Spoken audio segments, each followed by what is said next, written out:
Hi everyone, welcome back to my channel. और आज के इस वीडियो में हम देखेंगे कि जीएसटी एक्ट में किन किन व्यक्तियों को जीएसटी रजिस्ट्रेशन सर्टिफिकेट लेना पड़ता है। तो देखिए, जीएसटी में रजिस्ट्रेशन सर्टिफिकेट लेने के लिए 3 तरीके होते हैं। पहला होता है वॉलंटरी, और दूसरा होता है कंपलसरी, और तीसरे केस में सेल्स की लिमिट देखी जाती है लास्ट साल की। तो सबसे पहले हम स्टार्ट करेंगे पहले से वॉलंटरी जीएसटी रजिस्ट्रेशन। अब मेरा मन कर रहा है जीएसटी रजिस्ट्रेशन लेने का, तो मैं अब जीएसटी रजिस्ट्रेशन ले लूंगा। तो देखिए, ऐसा नहीं होता है। आपका मन कर रहा है जीएसटी रजिस्ट्रेशन लेने का तो आपने ले लिया। जैसे ही आप जीएसटी रजिस्ट्रेशन लेते हैं तो वहां पर आपको जीएसटी के सभी प्रोविजंस आपको अप्लीकेबल हो जाते हैं। अब भला कौन क्यों लेता होगा जीएसटी रजिस्ट्रेशन वॉलंटरीली? देखिए, मोस्ट ऑफ द केसेस में क्या होता है, जो जीएसटी रजिस्ट्रेशन लिया जाता है वॉलंटरी ही लिया जाता है। जैसे कि कंपनीज ले लीजिए, company most of the cases क्या करती है, वो जीएसटी रजिस्ट्रेशन वॉलंटरी लेती है। देखिए, दूसरे केस में अगर से आप गुड्स को ऑनलाइन बेचना चाहते हैं तो उस केस में भी आपको जीएसटी रजिस्ट्रेशन लेना ही पड़ेगा, क्योंकि भला आप पे कौन भरोसा करेगा। और तीसरे केस में होलसेलर, मैन्युफैक्चरर, ये लोग भी most of the cases GST का जो रजिस्ट्रेशन होता है वॉलंटरी लेते हैं। तो इस प्रकार से जीएसटी रजिस्ट्रेशन वॉलंटरी भी लिया जाता है। तो देखिए, अब हम दूसरे केस में देखेंगे कंपलसरी जीएसटी रजिस्ट्रेशन। देखिए, इस केस में कुछ सिलेक्टेड लिस्ट दी हुई है। इनमें से मैं आपको कुछ सप्लायर्स के नाम बता देता हूं, जैसे कि नॉन रेजिडेंट टैक्सेबल पर्सन, दूसरा कैजुअल टैक्सेबल पर्सन, तीसरा अगर से कोई इंटरस्टेट सप्लाई करता है, यानी कि एक स्टेट से दूसरे स्टेट्स को गुड्स को बेचता है तो उसे भी जीएसटी का रजिस्ट्रेशन लेना पड़ता है।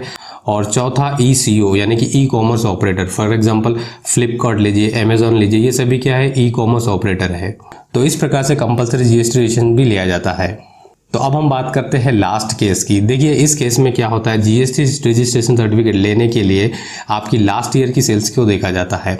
तो देखिए, इस केस में क्या किया गया है, इंडिया में जितने 36 स्टेट है, इस 36 स्टेट को क्या किया गया है, 2 कैटेगरी में डिवाइड किया गया है। पहली है स्पेशल कैटेगरी स्टेट्स और दूसरी होती है नॉर्मल कैटेगरी स्टेट्स। अब ये स्पेशल कैटेगरी स्टेट्स में कौन कौन से स्टेट्स आते हैं, जैसे कि अरुणाचल प्रदेश, हिमाचल प्रदेश, असम, जम्मू एंड कश्मीर, मेघालय, मिजोरम, त्रिपुरा, ये सभी स्टेट्स स्पेशल कैटेगरी स्टेट्स में आते हैं। और जो बचे वाले 26 स्टेट्स है, ये नॉर्मल कैटेगरी स्टेट्स में आते हैं। तो इस प्रकार से हमने देखा है कि कुछ स्टेट्स स्पेशल कैटेगरी स्टेट्स में है और कुछ स्टेट्स नॉर्मल कैटेगरी स्टेट्स में है। तो यहाँ पर हम पहले केस में देखेंगे। देखिए, पहले केस में अगर से आप एक्सक्लूसिव गुड्स बेचते हैं, यानी कि सिर्फ गुड्स ही बेचते हैं नॉर्मल स्टेट में, तो यहाँ पर आपकी लिमिट हो जाएगी 40 लाख रुपए। और अगर से इसी गुड्स को आप स्पेशल कैटेगरी स्टेट्स में बेचते हैं तो यहाँ पर आपकी लिमिट हो जाएगी 20 लाख रुपए। और अब हम देखेंगे दूसरे केस में, अगर से एक्सक्लूसिवली आप सर्विस प्रोवाइड करते हैं, यानी कि आप सिर्फ सर्विस को ही प्रोवाइड करते हैं, तो इस केस में भी क्या होगा, अगर से आप नॉर्मल कैटेगरी स्टेट्स में एक्सक्लूसिव सर्विस प्रोवाइड करते हैं तो आपकी लिमिट हो जाएगी 20 लाख रुपए।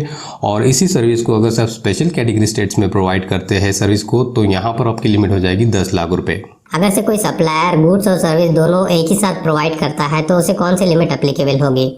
देखिए, कोई ऐसा सप्लायर है जो गुड्स को प्रोवाइड करता है और सर्विस को प्रोवाइड करता है एक ही साथ, तो वहाँ पर उसकी लिमिट हो जाएगी नॉर्मल कैटेगरी स्टेट्स में 20 लाख रुपए और स्पेशल कैटेगरी स्टेट्स में हो जाएगी 10 लाख रुपए।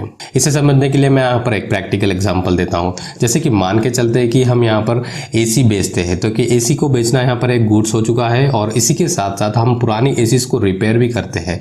तो देखिए, यहाँ पर जो रिपेयरिंग कर रहे हैं, ये रिपेयरिंग सर्विस के नीचे आती है, मतलब यहाँ पर हम सर्विस प्रोवाइड कर रहे हैं। तो देखिए, एक ही व्यक्ति यहाँ पर गुड्स भी बेच रहा है और सर्विस को भी प्रोवाइड कर रहा है। तो इस केस में क्या होगा, अगर से नॉर्मल कैटेगरी स्टेट्स में है तो यहाँ पर 20 लाख रुपए इसकी सेल्स की टर्नओवर हो जाएगी और स्पेशल कैटेगरी स्टेट्स में इसकी 10 लाख रुपए हो जाएगी। देखिए, यहाँ पर आप लिटिल बिट कंफ्यूज हो चुके होंगे, तो इसीलिए मैंने क्या किया हूँ, यहाँ पर एक समरी चार्ट बनाया हूँ। अगर से इस समरी चार्ट को आप देखोगे तो आपको पूरा कन्फ्यूजन क्लियर हो जाएगा और इसका लिंक भी डिस्क्रिप्शन में मिल जाएगा, आप इसे डाउनलोड करके भी देख सकते हैं। जीएसटी रजिस्ट्रेशन के लिए कौन कौन से डॉक्यूमेंट्स की आवश्यकता होती है और इसे कहाँ अप्लाई करना पड़ता है? तो देखिए, अब हम देखेंगे कि जीएसटी रजिस्ट्रेशन सर्टिफिकेट लेने के लिए यहाँ पर कौन कौन से डॉक्यूमेंट्स की आवश्यकता होगी। तो देखिए, यहाँ पर मैं सोल प्रोप्राइटरशिप के पॉइंट से बता रहा हूँ। अब सोल प्रोप्राइटरशिप के केस में यहाँ पर क्या होगा, सोल प्रोप्राइटर की passport size photo, mobile number, email ID, bank passbook का फ्रंट पेज, फिर बाद में सोल प्रोप्राइटर की आईडी प्रूफ, एड्रेस प्रूफ, उसमें उसका आधार कार्ड यूज किया जा सकता है और यहाँ पर सोल प्रोप्राइटर का पैन कार्ड भी चाहिए। देखिए, अगर से आप बिजनेस करते हैं और वह प्लेस आपका खुद का ओन है तो वहाँ पर आपको प्रॉपर्टी टैक्स की स्लिप दिखाना पड़ेगा या फिर प्रॉपर्टी के डॉक्यूमेंट्स भी दिखाना पड़ेगा। देखिए, अगर से आप रेंटेड प्लेस पे या लीज्ड प्लेस पे आप बिजनेस कर रहे हैं तो उस केस में आपको रेंटल एग्रीमेंट या फिर लीज डीड आपको वहाँ पर सबमिट करना पड़ेगा और इसके साथ ही साथ आपको उस ओनर का इलेक्ट्रिसिटी यूटिलिटी बिल का प्रूफ भी आपको वहां पर देना पड़ेगा। और इन सभी डॉक्यूमेंट्स को कलेक्ट करने के बाद आपको क्या करना होगा, वहाँ gst.gov.in इस वेबसाइट पर जाकर आपको वहाँ पर एक रिलेवेंट फॉर्म मिल जाएगा। उस रिलेवेंट फॉर्म को फिल करके इन डॉक्यूमेंट्स को आपको अपलोड करना होगा। तो विद इन 3 to 7 डेज में आपको आपका जीएसटी रजिस्ट्रेशन सर्टिफिकेट मिल जाएगा। सब्जेक्ट टू आपकी एप्लीकेशन कंप्लीटली फिल्ड होनी चाहिए, करेक्टली फिल्ड होनी चाहिए और आपने जो डॉक्यूमेंट्स दिए हैं वो सभी डॉक्यूमेंट जेन्युइन होने चाहिए। तो इस प्रकार से आज के इस वीडियो में हमने देखा है कि जीएसटी रजिस्ट्रेशन किन किन व्यक्तियों को लेना होता है और इसे लेने के लिए यहाँ पर कौन कौन से डॉक्यूमेंट्स की आवश्यकता होती है। Normal category state, special category state और जीएसटी रजिस्ट्रेशन एप्लीकेबिलिटी का सेल्स का चार्ट जो होता है वो सभी आपको वीडियो के डिस्क्रिप्शन में मिल जाएगा। तो मिलते हैं फिर नेक्स्ट वीडियो में। Thanks for watching this video.